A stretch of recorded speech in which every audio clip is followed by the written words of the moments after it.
कहानी की शुरुआत 60 से शुरू होती है, जहां यूनाइटेड के कॉन्फ्रेंस में बताया जाता है कि अर्थ पर एलियन का खतरा हो सकता है और इसके बारे में काफी ज्यादा इन्वेस्टिगेशन की गई थी। काफी सारे पायलट्स को आसमान में कुछ चीजें दिखाई दी थी, पर वो चीजें दिखने में स्पेसशिप की तरह थी। इसके बाद कहानी 2029 में शिफ्ट होती है। हम एक फैमिली को देखते हैं जहाँ पर हस्बैंड रॉब और उसकी पत्नी गैब और दो बच्चियां लेरी और सारा होती है। ये लोग खाने से पहले प्रार्थना कर रहे होते हैं कि तभी अचानक से उनके घर की सारी चीजें हिलने लगती है, मानो कोई भूकंप आया हो, और देखते ही देखते पूरा घर क्रैश हो जाता है, जिसमें रॉब, गैब और बड़ी बेटी लेरी मारी जाती है। यहाँ पर सारा जिंदा होती है, फिर वो खुद को अलमारी में बंद कर देती है, लेकिन थोड़े समय बाद किसी अजीब से गैस के कारण वो भी दम तोड़ देती है। इसके बाद हम साइंटिस्ट लॉरेन को देखते हैं, जिसके घर में काफी सारी किताबें और न्यूज आर्टिकल थी जो एलियन के ऊपर रिसर्च करने के लिए यूज करती थी। लॉरेन टीवी पर न्यूज देख रही थी, जहां पर बताया जाता है कि बेगी के शहर में काफी बड़ा ब्लास्ट हुआ है और उस शहर के सारे लोग मारे जा चुके हैं और अब उस टाउन को पूरी तरीके से सील कर दिया गया था,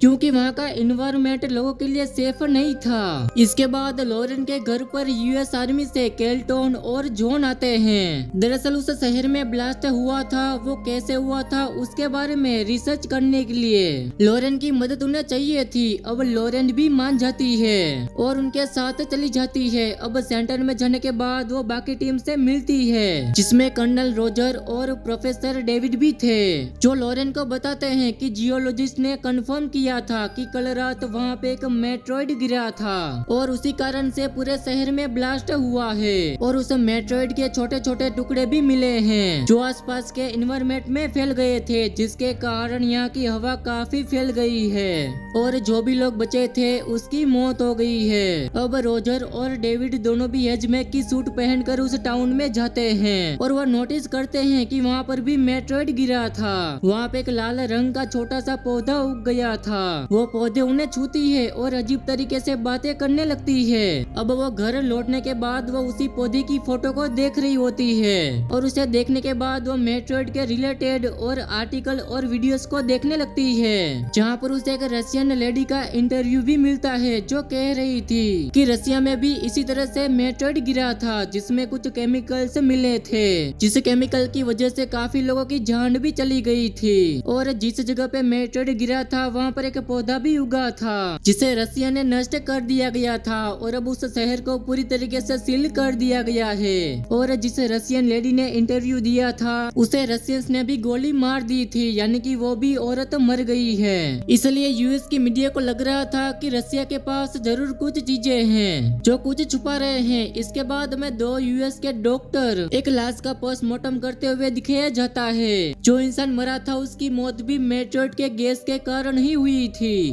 अब डॉक्टर जैसे ही उसके शरीर में से कट लगाता है तो उसके शरीर में से काले रंग का खून निकलता है, जो देखकर डॉक्टर भी हैरान हो जाते हैं। थोड़ी देर के बाद वो खून वापस से उसकी बॉडी में चला जाता है और वह कट के मार्क्स भी अचानक से मिट जाते हैं और अब देखते ही देखते वो मरा हुआ आदमी भी उठकर बैठ जाता है। अब उस लैब के बाहर फ्लोरेन के साथ और भी कुछ लोग थे, जो ये देखकर काफी हैरान हो जाते हैं। तब कैरन उस आदमी से बात करती है। वो आदमी कुछ भी नहीं बोलता।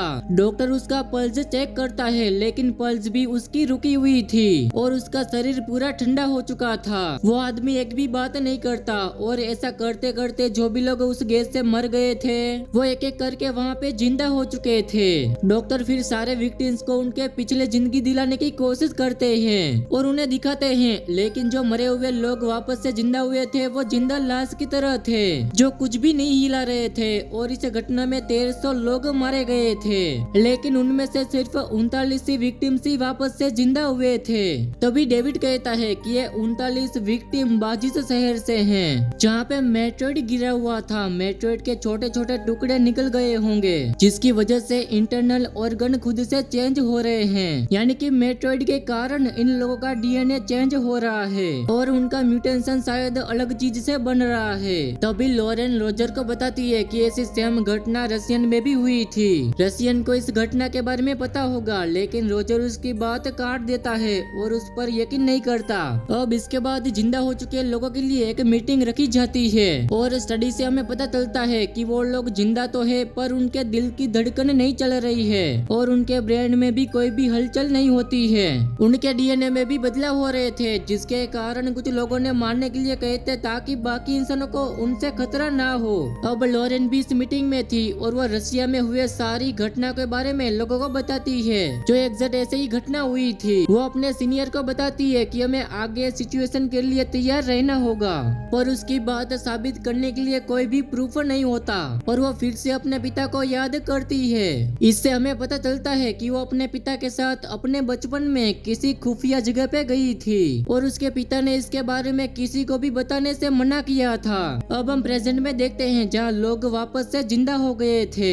उनमें से वो एक बच्चे के पास जाती है और उसे एक किताब दिखाकर कहती है कि बचपन में मेरी माँ इस किताब को पढ़ाया करती थी और जब वो 10 साल की थी तब उसकी मॉम की मृत्यु हो गई थी और तभी लॉरेन को डेविड का कॉल आता है जिस फोन को वो कट कर देती है। हम उसके वॉलपेपर पे वही लाल रंग का पीछे का फोटो देखते हैं। अब वो बच्ची उस पीछे का पिक्चर देखकर लॉरेन का हाथ पकड़ लेती है जो देखकर लॉरेन भी डर जाती है। इसलिए वो तुरंत रोजर को ये बात बताती है कि वो पौधा मेट्रोइड के गिरने वाली जगह पर आया था। अब पौधे के बारे में जानने के बाद डेविड कहता है कि ज़ॉम्बी लोग जिंदा हुए हैं वो दरअसल नॉर्थ के दिशा में ही अपने सक्रिय हुए हैं और नॉर्थ पे ही उनका शहर था वो भी बेकर शहर था जहाँ पे यह मेट्रोइड गिरा था जो बात आपस में जुड़ी हुई है। तभी उन्हें न्यूज से पता चलता है कि 2 दिन पहले उन्होंने जो पौधा देखा था वो अचानक से बहुत बड़ा हो चुका है। अब ये देखकर उन्हें लगता है कि दरअसल 2 दिन पहले कोई मेट्रोइड नहीं गिरा होगा, शायद वो 2 दिन पहले किसी खास किस्म का बीज गिरा होगा जिससे शायद एलियन ने जानबूझकर प्लांट किया है।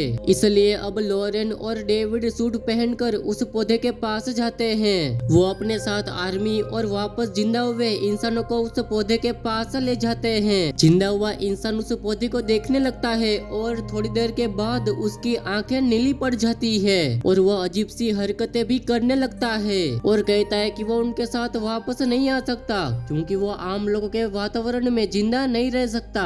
लॉरेन मीडिया में इंटरव्यू में बता रही होती है कि जैसे ही लोग उस पेड़ के पास जाते हैं तो टॉक्सिस की वातावरण की वजह से लोगों की मौत हो जाती है, लेकिन जो भी लोग जिंदा हुए हैं उनके ऊपर इसका असर पूरा है, वो इस पौधे के जहरीली वातावरण में जिंदा रह सकते हैं। और अब लॉरेन के इंटरव्यू के बाद लॉरेन के पिता उससे मिलने के लिए आते हैं और उसे याद दिलाते हैं कि जब वो 8 साल की थी तब उसने अपने जन्मदिन पर अपने पिता से साइंस लैब मांगी थी, इसलिए उसके पिता ने एक रूम दे दिया था जहाँ पे लॉरेन साइंस और स्पेसशिप के संबंधित काफी सारा एक्सपेरिमेंट किया करती थी। लेकिन लॉरेन का ऑब्सेशन धीरे धीरे बढ़ता गया। उसने खुद की पूरी जिंदगी एक तरह से स्पेसशिप की दुनिया की एक्सप्लोर करने में ही लगा दी थी जिससे लॉरेन की माँ भी परेशान रहने लगी थी। फिर एक दिन उनकी मृत्यु हो गई जो सारी बातें सुनकर लॉरेन बहुत ज्यादा इमोशनल हो जाती है। इसके बाद उसके पिता वहाँ से चले जाते हैं। अब लॉरेन उस आदमी से मिलने जाती है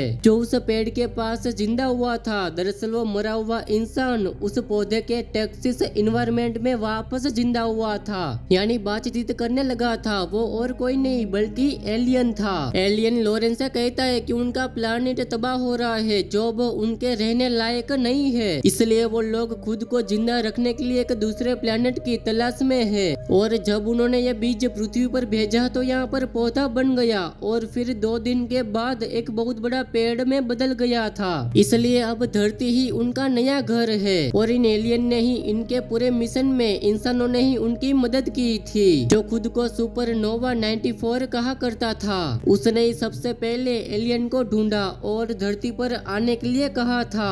उसी इंसान ने इंसानों की सारी ताकत और कमजोरी के बारे में एलियंस को बता दिया था। अब हम अगले सीन में लॉरेन के टीम के मेंबर को देखते हैं जो उस पेड़ को तोड़ने की कोशिश करते हैं। तभी वो एलियन उस इंसान जो पेड़ को तोड़ रहा था उसे कंट्रोल कर लेता है। फिर वो आदमी अपना सूट खोलने लगता है जिससे फिर वही इन्फेक्शन के कारण वहीं पर उसकी मौत हो जाती है। अब उनके बचाव में आर्मी उसे एलियन के आगे बढ़ते हैं, लेकिन तभी उन्हें अजीब सी आवाज सुनाई देती है जिससे सारे लोग तड़प कर मारे जाते हैं। इसके बाद हम देखते हैं कि काला धुआं निकलता है और सारी जगह पर फैलने लगता है। सभी लोग अपनी वीडियो बनाकर सभी को शेयर करते हैं और हम देखते हैं सारे पेड़ पौधे फसल सारी खराब होने लगती है। लोगों के मन में डर बढ़ने लगता है कि सारी दुनिया खत्म होने लगी है, इसलिए सभी अपने भगवान को प्रार्थना करने लगते हैं। हम लोरेन को देखते हैं जो अपने घर जाती है, वो खुद से ही बात करती है और वहाँ से चली जाती है। लोरेन को लग रहा था कि उसकी सारी परेशानियां खत्म हो चुकी है। इसके बाद वो चलते चलते उसी एलियन के पास जाती है।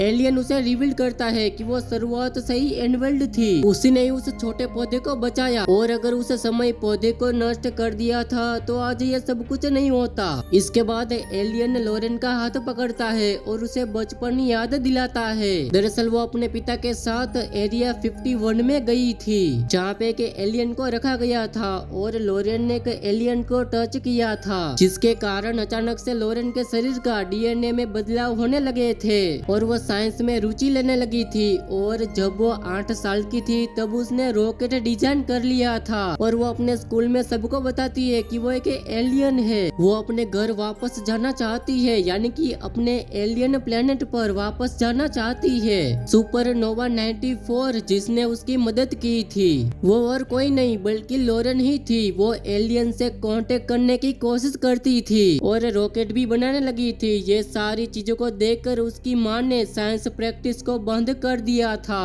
और वो गुस्सा होकर उसने अपनी माँ को ही मार दिया था। इसके बाद एलियन लोरेन का मास्क उतार देता है और वह उस टॉक्सिस के वातावरण में भी आराम से श्वास लेकर जिंदा बच जाती है। इसके बाद हम पूरी धरती पर हर जगह बड़े बड़े अंडे को देखते हैं। कुछ देर बाद अंडों में से काला धुआं निकलने लगता है और जो भी लोग जिंदा बचे थे उनकी मौत हो जाती है। दरअसल उस काले धुएं से एलियन अपने रहने लायक वातावरण बना रहे थे, इसलिए अंत में सारे इंसान मारे जाते हैं और एलियन पूरी पृथ्वी पर अपना कब्जा कर लेते हैं। इसके बाद लोरेन को लगता है कि वो अपने घर आ चुकी है, यानी कि बचपन में उसने एलियन को टच किया था जिसके कारण उसके शरीर में बदलाव होने लगे थे और उसका डीएनए म्यूटेड होकर एलियन बन चुकी है। और उसी ने ही एलियन को बार बार कांटेक्ट करके अर्थ पर बुलाया और इसी के साथ ये कहानी यहीं पर ही खत्म हो जाती है।